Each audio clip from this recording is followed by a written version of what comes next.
मैं ये शादी बिल्कुल नहीं करूंगी। अरे जिसकी शक्ल देखे लोग दिन में बेहोश हो जाते हैं, आप चाहते कि उस शक्ल में पूरी लाइफ देखूं? चाहे मैं जीऊं या मरूं, उस शैतान जैसे दिखने वाले इंसान से मैं शादी करके अपनी जिंदगी बर्बाद बिल्कुल नहीं करूंगी। आरोही के पिता ने दिल्ली के रईस खानदानों में से एक रायजादा खानदान तक अपनी पहुंच बनाने के लिए आरोही की शादी रायजादा खानदान के इकलौते वारिस विक्रम रायजादा से तय कर दी थी, वो भी आरोही से बिना पूछे। विक्रम की शख्सियत के बारे में तरह तरह की बातें होती थी।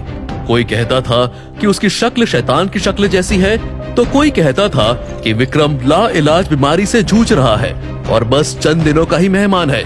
लेकिन विक्रम के बारे में हकीकत में कुछ और ही था, जिसके बारे में किसी को पता नहीं था।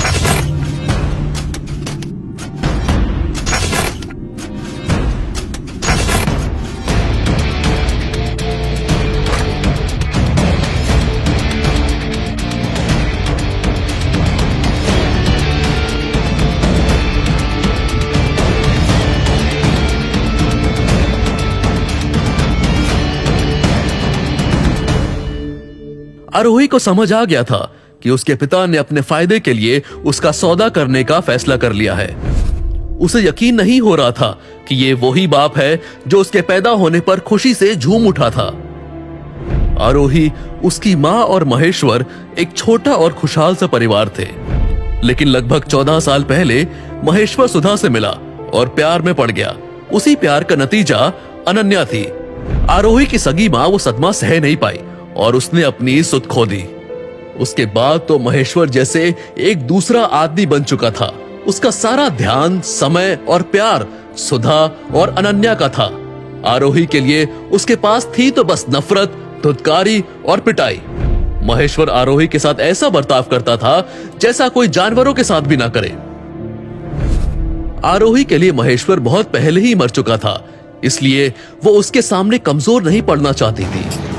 देख बेटा, तू हमें गलत समझ रही है। दरअसल रायजादा खानदान से विक्रम का रिश्ता अनन्या के लिए आया था, पर घर पे बड़ी बेटी जब कुंवारी बैठी हो तो छोटी बेटी का हाथ कैसे पीला कर सकते हैं। इसीलिए हमने तुम्हारा रिश्ता विक्रम के साथ तय कर दिया। और मुझे तो ये समझ में नहीं आ रहा है कि इसमें नाराज होने की क्या बात है, बल्कि तुम्हें तो खुश होना चाहिए। अरे रायजादा खानदान की बहू बनने का सौभाग्य तो खुशकिस्मती से मिलता है। तुम्हारे तो भाग खुल गए। मैंने कहा ना, मैं ये शादी हरगिज नहीं करूंगी। इससे बेहतर रिश्ता तुझे नहीं मिलेगा। आपको क्या लगता है मैं कुछ समझती नहीं हूँ? अरे आप लोगों को रायजादा परिवार के तलवे चाटने का मौका चाहिए, लेकिन अपनी लाडली अनन्या की जिंदगी बर्बाद नहीं करना चाहते, तो मुझे बलि का बकरा बना दिया। अगर ये रिश्ता लाखों में एक है तो करा दीजिए अनन्या की उस बदसूरत विक्रम से शादी। क्योंकि यही सच था। अनन्या के लिए रायजादा खानदान से रिश्ता आया था, ये सुनकर सुधा और महेश्वर दोनों की खुशी का ठिकाना नहीं था। वो दोनों ही रायजादा खानदान से जुड़ना चाहते थे, लेकिन विक्रम जैसे अपाहिज और कुरूप इंसान के साथ अपनी बेटी अनन्या का रिश्ता नहीं जोड़ना चाहते थे। हालांकि उन्हें भी ये पता था कि रायजादा खानदान का समधी बनना मतलब लॉटरी हाथ लग जाने जैसा था, इसलिए वो लोग ये रिश्ता हाथ से जाने नहीं देना चाहते थे। तभी सुधा के शैतानी दिमाग में एक आइडिया आया और उसने अनन्या की जगह आरोही के रिश्ते का प्रस्ताव रख दिया। देख बेटा, हम तो बस इतना चाहते हैं कि तेरा रिश्ता रायजादा खानदान में हो जाए, ताकि आगे की जिंदगी तुम्हारी अच्छी हो। प्लीज, आपको मेरी कितनी फिक्र है मुझे पता है, सो प्लीज ये नाटक बंद कीजिए। और मैंने कह दिया ना, मैं ये शादी नहीं करूंगी। That's it। और अगर तुझे अपनी सगी माँ से मिलने का मौका मिले तब भी ये शादी नहीं करेगी? सुधा के पास अपने तुरूप के इक्के का इस्तेमाल करने के अलावा अब कोई चारा नहीं था। उसने आगे कहा, मैं और तुम्हारे पापा जानते हैं कि इस वक्त तुम्हारी माँ कहाँ है। ये सुनकर आरोही स्तब्ध हो गई। उसकी सख्ती जैसे बेबसी में बदल गई। कुछ दिन पहले ही मिली थी वो हमें। सुधा ने आगे बताया और फिर महेश्वर की तरफ देखकर इशारा किया। आरोही ने जल्दी से वो तस्वीरें उठाई और देखने लगी। उसके आंसू जो अब तक उसके साहस के बांध से रुके हुए थे वो छूट गए और बहने लगे। उन तस्वीरों में वाकई में आरोही की सगी मां ही थी जो किसी जगह पर बैठी हुई थी। सालों पहले अपनी सुध खोने के बाद आरोही की मां एक पागल खाने में रहने लगी थी। आरोही उससे मिलने रोज जाया करती थी। ये एक तरीका था जिससे वो अपनी मां के पास रह सकती थी। लेकिन कुछ महीनों पहले आरोही का ये इकलौता सुख भी उससे छिन गया। उसकी मां अचानक कहीं गायब हो गई। वो कहां चली गई थी ये किसी को पता नहीं था। आरोही उसे हर रोज ढूंढती थी पर निराशा ही हाथ लगती। देख आरोही, अगर तुझे अपनी माँ से मिलना है तो इस शादी के लिए हाँ करनी होगी, वरना जिंदगी भर अपनी माँ की शक्ल नहीं देख पाओगी तुम। ये सुनने के बाद आरोही के पास और कोई चारा नहीं बचा था। अपनी माँ के लिए वो कुछ भी करने को तैयार थी, इसलिए उसने रिश्ता मंजूर कर लिया। आरोही और विक्रम दोनों के परिवार को इस शादी की जल्दी थी, इसलिए अगले ही दिन आरोही की विक्रम से शादी रचाई गई। ये शादी रायजादा खानदान में रखी गई किसी भी शादी से बिल्कुल अलग थी। शादी में कुछ गिने चुने मेहमान ही शामिल थे। शादी के मंडप में जब आरोही बैठी थी तब विक्रम वहां व्हील चेयर पर आया था।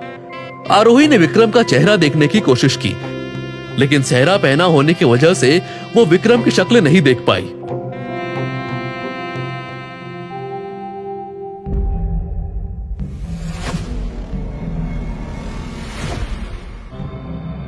वहां क्यों खड़ी हो? यहाँ मेरे पास आओ।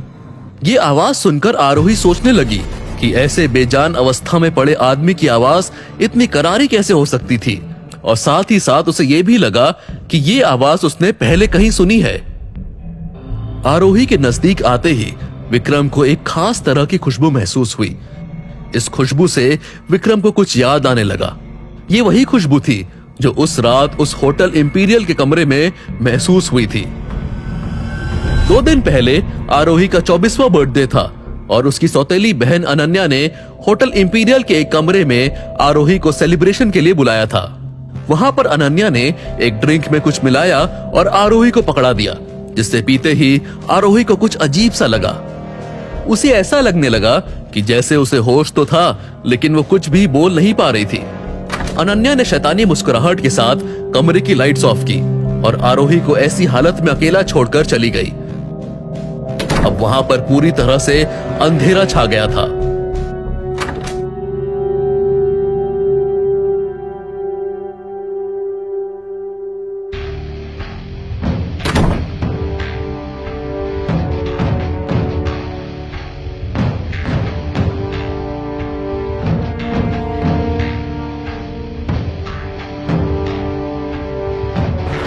तुम मेरी मदद करो, मैं तुम्हारी मदद करूंगा। आरोही को लग रहा था कि वो आवाज किसी दूसरी दुनिया से आ रही थी। उस आवाज में मानो जहर घुला था। मदद करो। उस नशे की हालत में आरोही सोचने लगी कि वो किस मदद की बात कर रहा था। वो उस परछाई का चेहरा नहीं देख पा रही थी, पर उसकी पैनी आंखें साफ साफ दिख रही थी। इतने अंधेरे में भी उन आंखों में उसे रूखापन और गर्व साफ साफ दिखा। आरोही को यह समझने में ज्यादा वक्त नहीं लगा कि पिछली रात उसके साथ उसके जन्मदिन पर जबरदस्ती की गई थी। हालांकि आरोही को पता नहीं था कि उसके कमरे में जो आदमी आया था वो विक्रम ही था, और विक्रम को भी नहीं पता था कि उसकी जिससे मुलाकात हुई थी वो आरोही थी। उल्टा विक्रम को यह गलतफहमी थी कि उसकी अनन्या से मुलाकात हुई थी, और इसकी भी एक वजह थी। होटल इंपीरियल के कमरे में आरोही के बर्थडे की रात को आरोही को नशे वाला ड्रिंक पिलाने के बाद अनन्या को लगा कि अब उसका प्लान कामयाब होने में कोई प्रॉब्लम नहीं आएगी, इसलिए वो आरोही को होटल में बेहोशी की हालत में छोड़कर वहां से निकल गई थी। दरअसल उसने कुछ गुंडों को आरोही पर हमला करने भेजा था, लेकिन वो गुंडे गलती से किसी और होटल में पहुंच गए थे, और इस तरफ आरोही के कमरे में वो आदमी पहुंचा था जो अब आरोही का पति था, विक्रम रायजादा। अगली सुबह तक आरोही के बारे में कोई खबर नहीं आई तो अनन्या फिर एक बार होटल के उसी कमरे में पहुंची। वो उस अंगूठी की चमक से अपनी नजरें नहीं हटा पा रही थी। इसे बेचकर तो अच्छे खासे पैसे मिल जाएंगे। उसने अंगूठी को हाथ में पहना और वहां से निकलने के लिए जैसे ही मुड़ी कि होटल रूम के दरवाजे पर उसे एक आदमी खड़ा दिखा। तुम वही हो जिन्होंने हमारे मालिक की जान बचाई थी? ये अंगूठी हमारे मालिक विक्रम रायजादा की है। जी जी, हाँ, हमने ही बचाई थी। विक्रम रायजादा खानदान के एक लौते वारिस हैं। ये अंगूठी हमें दे दीजिए, हम पे भरोसा रखिए, तुम्हें बहुत बड़ा इनाम मिलेगा। अनन्या को अब जाकर समझ आया कि उसके सामने खड़ा आदमी विक्रम रायजादा का नौकर था। हालांकि इनाम के लालच में आकर अनन्या ने वो अंगूठी उस आदमी को दे दी। अनन्या को इनाम मिला भी, लेकिन पैसे के रूप में नहीं, बल्कि विक्रम रायजादा से शादी के प्रस्ताव के रूप में। लेकिन किस्मत को कुछ और ही मंजूर था। सुधा और महेश्वर की लालच की वजह से विक्रम की शादी उसी लड़की से हुई जिसके साथ असल में विक्रम की मुलाकात हुई थी। इसी वजह से आरोही को भी ऐसा लग रहा था जैसे विक्रम की आवाज उससे पहले भी सुनी है। अब जाकर आरोही ने विक्रम का चेहरा देखा और इसी के साथ उसकी आंखें फटी की फटी रह गई। आरोही को ऐसा लगा जैसे उसके पैरों तले से जमीन खिसक गई हो। ऐसा क्या देख लिया था आरोही ने? कैसे बचाई थी आरोही ने विक्रम की जान? क्या वाकई में सुधा और महेश्वर को आरोही की मां का ठिकाना पता था, या फिर उन लोगों ने सिर्फ आरोही की शादी करवाने के लिए झूठ कहा था? क्या अंजाम होगा इस जबरदस्ती की शादी का? जानने के लिए सुनिए इस कहानी का अगला एपिसोड सिर्फ पॉकेट FM ऐप पर।